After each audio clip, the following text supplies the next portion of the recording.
ಸಿಂಹ, ನಾನು ಪ್ರಗತಿ ಅಕಾಡೆಮಿಯಲ್ಲಿ 5ನೇ ತರಗತಿಯಲ್ಲಿ ವ್ಯಾಸಂಗ ಮಾಡುತ್ತಿದ್ದೇನೆ. ಕತೆ ಹೇಳ್ತೀನಿರಪ್ಪ. ಕತೆ ಕರಿಯಪ್ಪನಿಗೆ ನಾಯಿ ಕಡ್ದಿರುತ್ತಲ್ಲ, ಆ ಕತೆ ಹೇಳ್ತೀನಿ. ಕರಿಯಪ್ಪ ಮಲಗಿದ್ದಾಗ ಅವನಿಗೆ ನಾಯಿ ಕೂಗುವ ಕಿರುಚಾಟ ಕೇಳಿಸುತ್ತದೆ. ನಾಯಿ ಕೂಗುವ ಶಬ್ದವನ್ನು ಕೇಳಿಸಿಕೊಂಡು ಅವನು ಗಾಬರಿಯಿಂದ ಎದ್ದು ಅಲ್ಲಿಂದಿಲ್ಲಿ ಓಡಾಡುತ್ತಾ ಹಳ್ಳಿಯ ಜನರನ್ನೆಲ್ಲ ಎಬ್ಬಿಸುತ್ತಾನೆ.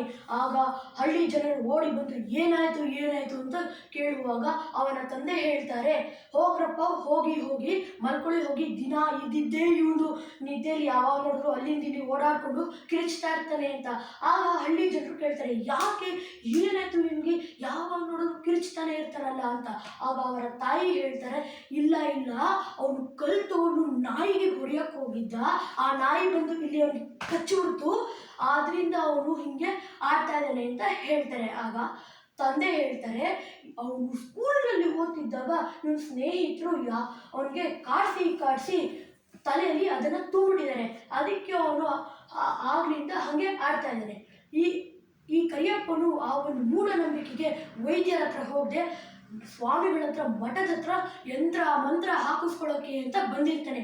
ಆ ಒಂದು ಮಠದ ದೃಶ್ಯವನ್ನು ನಿಮ್ಮ ಮುಂದೆ ಹೇಳುತ್ತಿದ್ದೇನೆ. ಕರಿಯಪ್ಪ ಅಲ್ಲಿಂದ ಬರುವವನು ಇಲ್ಲಿ ದೊಡ್ಡ ಸ್ವಾಮೀಜಿ ಮತ್ತೆ ಅವರ 4 ಜನ ಶಿಷ್ಯಂದರು.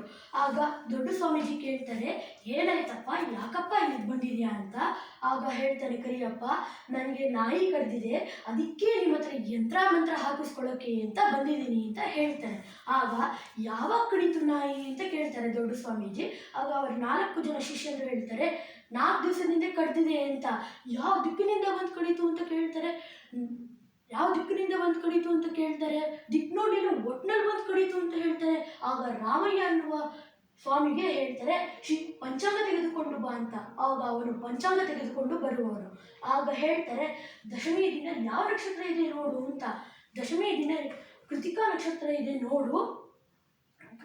ದಶಮಿ ದಿನ ಕೃತಿಕಾ ನಕ್ಷತ್ರ ಇದೆ, ಅದರಿಂದ ಅವನಿಗೆ 1 ಗಂಟೆ ಮೊದಲೇ ಆಗಲಿ 1 ಗಂಟೆ ಆದಮೇಲೆ ಆಗಲಿ ಕರೆದಿದ್ರೆ ಯಾವುದೇ ಅಪಾಯ ಇರ್ತಿರ್ಲಿಲ್ಲ ಅಂತ ಹೇಳ್ತಾರೆ. ಈ ಕತೆ ಏನನ್ನು ಹೇಳುತ್ತದೆ ಅಂದರೆ, ಮೂಢನಂಬಿಕೆಗೆ ನಾವು ಒಳಗಾಗಬಾರದು.